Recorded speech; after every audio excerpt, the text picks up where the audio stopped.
Live from Fox 39, WQRF-TV Rockford, and your home team. Eyewitness News at 9 starts now.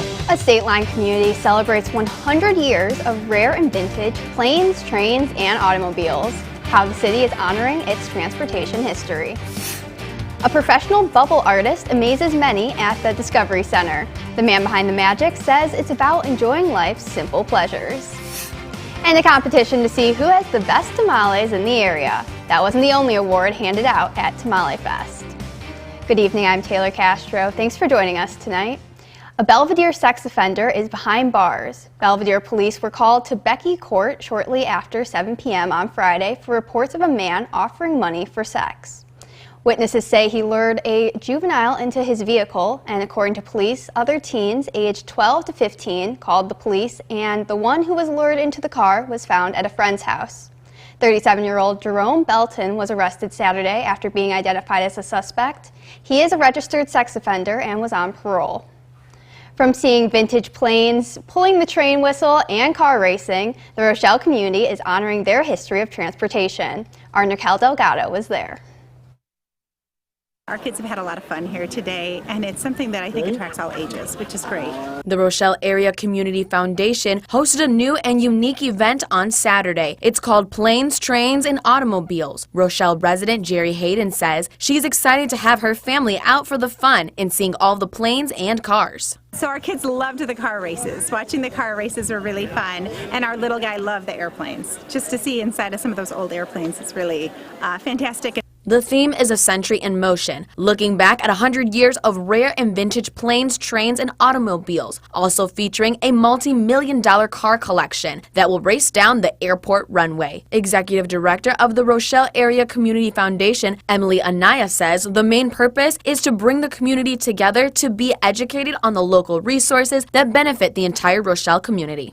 We wanted a way to do something unique and different that would be a community event for families and friends, and it would be a nice way to honor our community's rich history and transportation. Co-chair of the Planes, Trains, and Automobiles event, Ashley Jackson, says it's important that the community remembers the city of Rochelle's history. And I think it's unique because, you know, maybe you're into cars and not planes, but you have the opportunity to see those when you're out here. And so it really gives everyone an opportunity to, like Emily said, make new friends, get out and support the community. Through this fundraiser, they hope to raise $10,000. The proceeds will go to help Rochelle's local nonprofits help the community. Yeah, we're excited to see what the Community Foundation comes up with next. I mean, they have really pushed the boundaries here and doing something right here in our hometown, which is great. In Rochelle, for your home team, I'm Rochelle Delgado. It was a beautiful day today to be outside, and lots of people took advantage of the nice weather today in Belvedere. The Up in the Air event was held at Prairie Field Sports Park. Kites of all shapes, sizes, and colors floated in the skies. Chicago Kite came to the state line to share kite flying tips with families. I think it's a great way to bring the community together. Everybody's in one spot enjoying the same type of thing with their kids. Great for a family day, great to meet new people, see new faces, and just kind of get out and enjoy the weather too before it gets too cold. There were plenty of other activities to enjoy, like bounce houses, crafts, face painting, and food trucks. While some people had their fun in the sun, others had some fun in the suds. The Discovery Center held a bubble festival today. Children were entertained by professional bubble artists who combines art with science in his shows. He talked about the science of bubbles while doing tricks and making bubble sculptures. He says it's one of life's simple pleasures. Just get out there, make your own bubbles, and there are so many simple things out there in the world that we don't fully appreciate.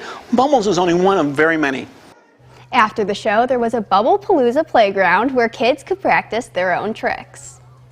A block party brings Midtown merchants together. It's the first time some of them are meeting. There was live music throughout the day from many local musicians. Kids enjoyed games, prizes, and face painting. Plus, there was the chance to stump Mr. Baseball with baseball trivia.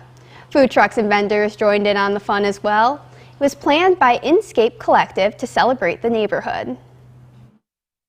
Well, I think it's important all over, but I think it's especially important in Midtown because Midtown needs to be revitalized, and we're part of planning that. And we actually have a group of Midtown merchants that really want to make Midtown a new destination.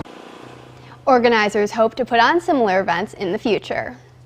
A competition to see who has the best tamales in the state line also raises money for 2 local nonprofits.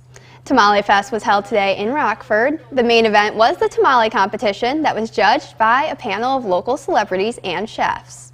This year there was more space for food vendors and a car show, plus a second stage for live entertainment. It all benefits MASA and the Miracle Mile. The money will go back into the community through business development programs and more. Organizers say this is important since small businesses are the backbone of the Rockford region. We are made up by a lot of people that are just trying to make it and trying to get creative and turn a small business into a big corporation, and it all starts small. Awards were given out for the best tamales, best Mexican restaurant, a jalapeno eating contest, as well as other categories that recognize the achievements of local Latinos. More migrant buses arriving in Chicago as the mayor of a nearby suburb blasts Chicago's mayor and the Illinois governor for shipping migrants out of the sanctuary city.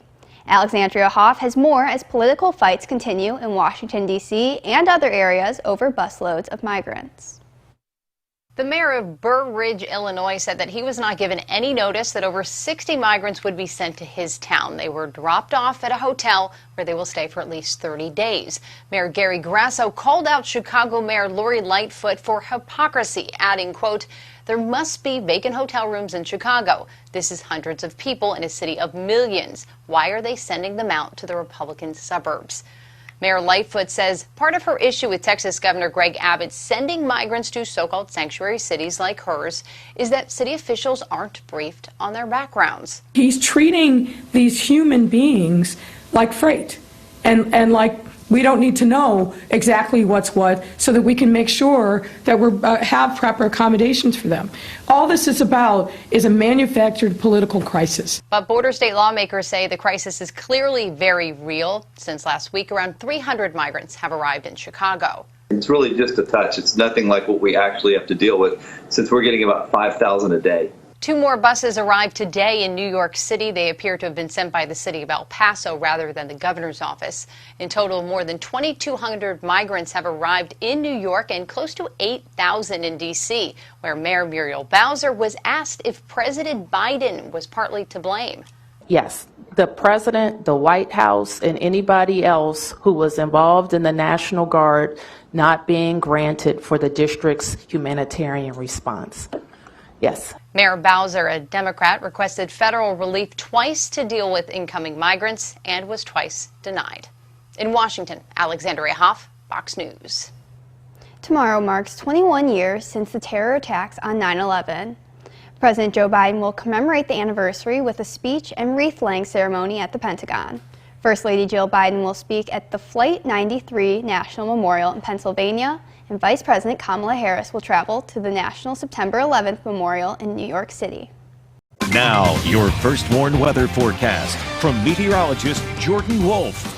Well, it was another bright and sunny day today. Temperatures across the area made it back into the 80s once again here in Rockford, now officially 5 days in a row where we have reached at least the 80-degree mark, and that's a nice stretch, but it doesn't last very long because starting tomorrow, our temperatures are going to be much cooler, and that already in evidence with the cold front that we currently see. That brought our temperatures down out in Galena. High temperature only reaching 70 degrees for this afternoon. They were dealing with some rain showers and quite a bit of cooler air throughout much of the day and in the afternoon as well. Here's that cold front bringing some of those rain showers over these last few hours, inching closer to the state line. A couple of spotty showers ahead of that main line as they continue to work their way through. But we are getting that increasing cloud cover out there. SkyTrack cameras sponsored by Mercy Health still showing that out on the northeast side of Rockford. Those clouds continue to increase in the overnight tonight as temperatures drop down right around the 60-degree mark for the overnight low. Lots of rain showers begin to work their way in, and that continues through the overnight hours and into the day tomorrow. Temperatures tomorrow only topping out into the mid-60s. That's a near 20-degree drop from the high temperatures we had earlier today. And that's all because of this cutoff low that we're currently being impacted by. That broke itself off from the parent jet stream just to the north of it. And as that worked its way further south, that's going to continue to keep our temperatures cool over these next couple of days. That cutoff low continuing to work its way out, and eventually it's going to work its way out, but still holding on to a lot of those rain chances throughout these next couple of days. With that, we're also seeing a lot of those rain showers continuing to spin around that low pressure system, very in evidence there on Futurecast, as we continue to see those working their way through. A little bit more zoomed in look here. We continue to see those heavier rain showers working their way in over these next few hours.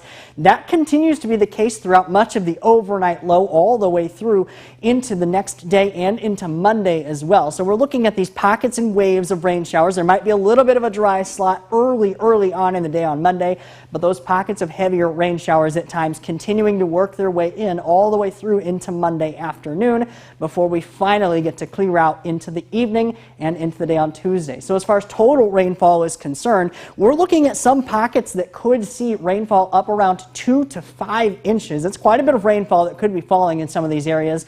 This axis is not exactly defined yet, but definitely could be more focused toward the southwest all the way up to the northeast part of our viewing area, with some of those areas further to the south and southeast could remain a little bit on the lower end of those totals, as that's where that low pressure system will set up. Luckily, though, we are looking at much warmer temperatures as we trend toward the back part of the week. The jet stream, that low pressure works its way out, and much more of that warmer air works its way in as we trend toward the back half of the early part of next week. So here's what we're looking at, 7-day forecast. Still those rain chances over the next couple of days. Temperatures remaining very cool with that cutoff low, but we're trending back upwards. A little bit more sunshine as we head toward the back half of the week. Only have to deal with a very slight chance of rain on Tuesday. We're back into the low 80s by the time we get to next weekend.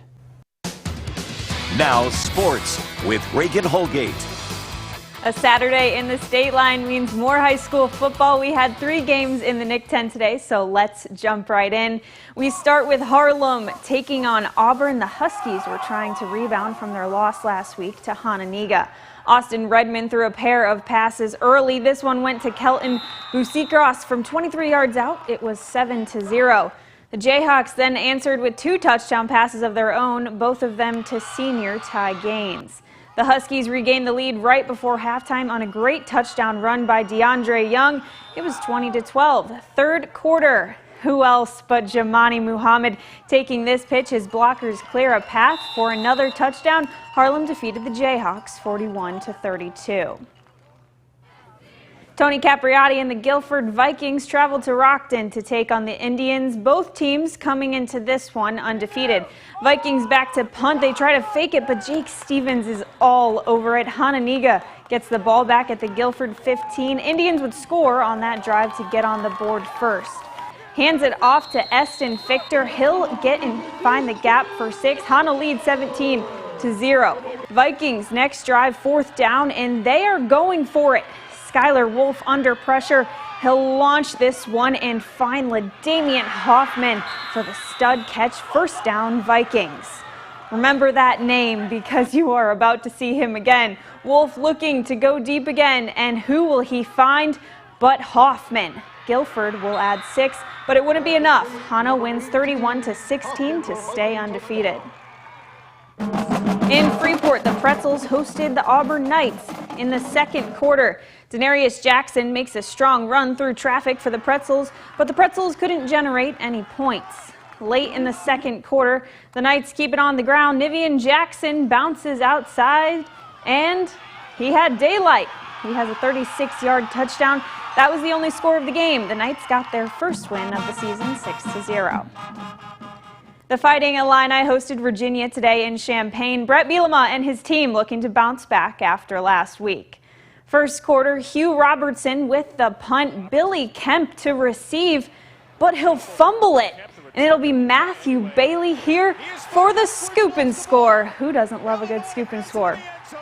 Still in the first now, Tommy DeVito looking downfield. He wants to go deep. He's got Michael Marquez wide open for the walk-in touchdown.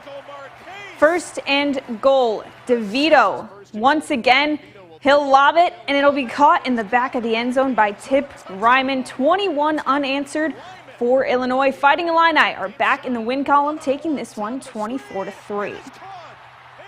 If you haven't heard of the Thundering Herd, well, now you have. Huge upset win today for Marshall as they took down number 8 ranked Notre Dame 26-21. Marcus Freeman becomes the first coach now in Irish history to lose the first 3 games on the schedule.